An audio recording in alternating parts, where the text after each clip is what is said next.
Halo teman-teman, selamat sore. Kembali bersama saya atas nama Martinus Laia, NPM 18110307 dari kelas SIM 1801. Teman-teman, saya akan kembali bertemu dengan teman-teman semua dan kembali mengangkat judul yaitu atau mencoba menjelaskan pengertian dari deadlock algoritma beserta contohnya. Nah, teman-teman, terlebih dahulu kita harus mengetahui latar belakang dari sebuah deadlock.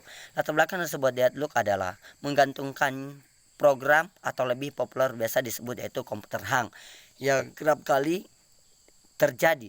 Ya, hal ini disebabkan oleh dua program mengambil kontrol sumber daya program lain. Ya, masing-masing program berlangsung sedang berlangsung. Ya, diilustrasikan dalam sebuah kendaraan yaitu dua ilustrasi.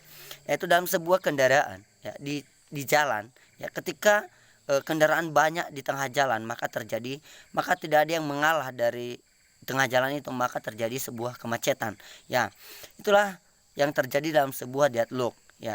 Teman-teman, para peneliti mengambil atau mengangkat sebuah materi yaitu deadlock dalam pembuatan makalah yang mencakup pembuatan deadlock bisa terjadi supaya dapat kita ketahui bagaimana cara pemecahan dan apa saja yang harus dihindari dengan mengetahui keadaan tersebut. Teman-teman, sekarang kita akan masuk dalam sebuah pembahasan deadlock. Pengertian dari deadlock, kita harus mengetahui pengertian dari deadlock adalah kebuntuan di dalam sistem operasi, berarti suatu kondisi di mana sekumpulan proses tidak dapat berjalan kembali atau tidak adanya komunikasi antara proses.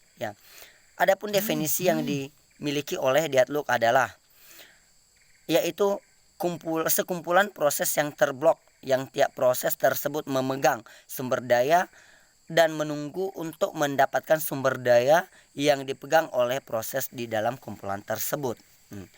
Adapun ilustrasi dari sebuah deadlock, yaitu ilustrasi deadlock, penyebab utama terjadinya deadlock adalah terbatasnya sumber daya yang akan digunakan oleh proses-proses.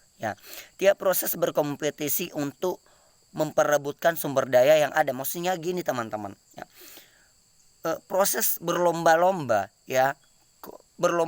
dalam untuk memegang sumber daya tersebut. Jadi mereka berlomba-lomba siapa yang cepat gitu, siapa yang cepat, siapa lambat.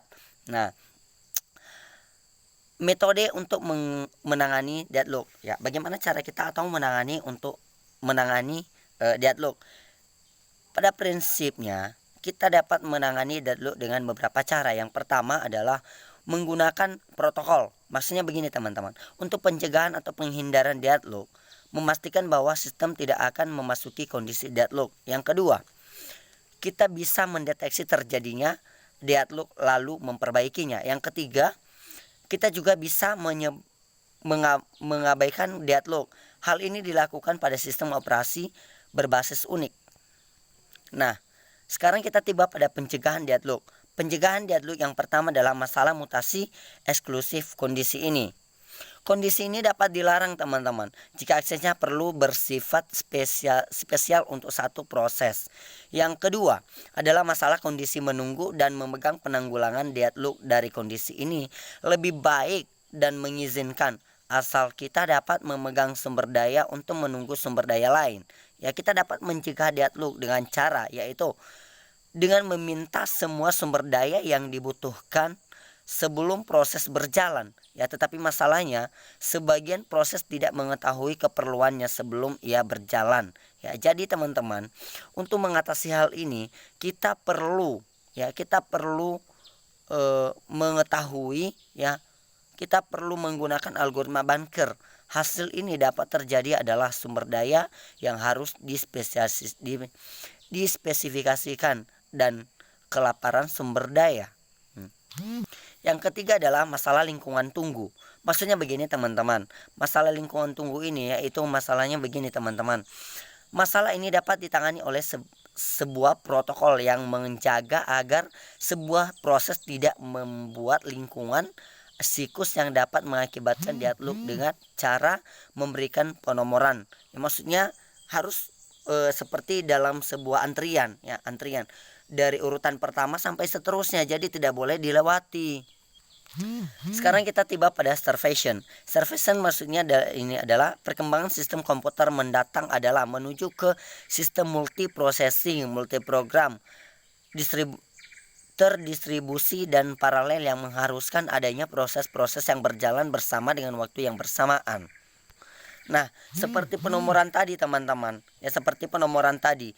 Dari nomor urutan pertama tidak boleh melewati urutan kedua, ya kan? Jadi urutan ketiga tidak boleh melewati urutan kedua. Nah, begitulah dalam sebuah pengerjaan deadlock. Nah, begitulah dalam menyelesaikan sebuah masalah dalam deadlock.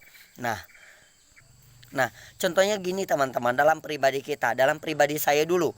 Contohnya, kita kan seorang mahasiswa sering diberikan tugas oleh dosen, ya. 3 mata pelajaran kita pasti diberikan tiga tugas. Nah, kita juga punya keinginan untuk menonton sebuah film. Nah, kita sebagai mahasiswa, kita harus memilih atau memprioritaskan atau membuat sebuah prinsip untuk mengerjakan sebuah tugas, ya. Kita terlebih dahulu mendahulukan tugas, ya, baru menonton. Teman-teman, starvation ini sering terjadi pada proses penjadwalan yang menggunakan prinsip proses yang paling cepat diselesaikan atau didahulukan. Jadi seperti yang saya bilang tadi teman-teman, kita harus lebih mendahulukannya, ya, mendahulukan mana yang duluan kita kerjakan, yang kita kerjakan. Nah, deadlock juga memiliki sebuah prinsip. Prinsipnya begini teman-teman, proses disebut deadlock jika proses menunggu suatu kejadian tertentu yang akan pernah terjadi atau kondisi di mana dua proses atau lebih tidak dapat meneruskan eksekusinya. Ya, sekumpulan proses berkondisi deadlock jika setiap proses yang ada pada kumpulan itu menunggu sesuatu kejadian yang hanya dapat dilakukan proses lain yang juga berada di kumpulan itu. Proses menunggu kejadian yang tak akan pernah terjadi. Nah teman-teman, pada langkah yang pertama, kedua proses masih berjalan dengan baik. Pada langkah kedua, proses PO, ya, PO meminta cure yang ternyata masih di bawah, ya, dibawa oleh P1 dan baru akan dilepas setelah signal cure, ya. Demikian pula P1 meminta S yang masih dibawa oleh PO dan baru daya eksklusif S, sehingga kondisi akan membutuhkan deadlock. Jadi begitulah teman-teman cara mengatasi atau cara mengatasi sebuah masalah dalam deadlock, ya. Jadi teman-teman, saya himbau agar apa yang saya sampaikan saat ini bisa menarik, ya, menarik perhatian teman-teman untuk mempelajari materi dari sebuah deadlock, ya. Jadi buat teman-teman semua tetap semangat, pokoknya tetap semangat, jangan pernah kendor, tetap lawan kemalasan untuk mengerjakan sebuah pekerjaan. Dan jangan lupa subscribe, like, dan komen. Terima kasih teman-teman.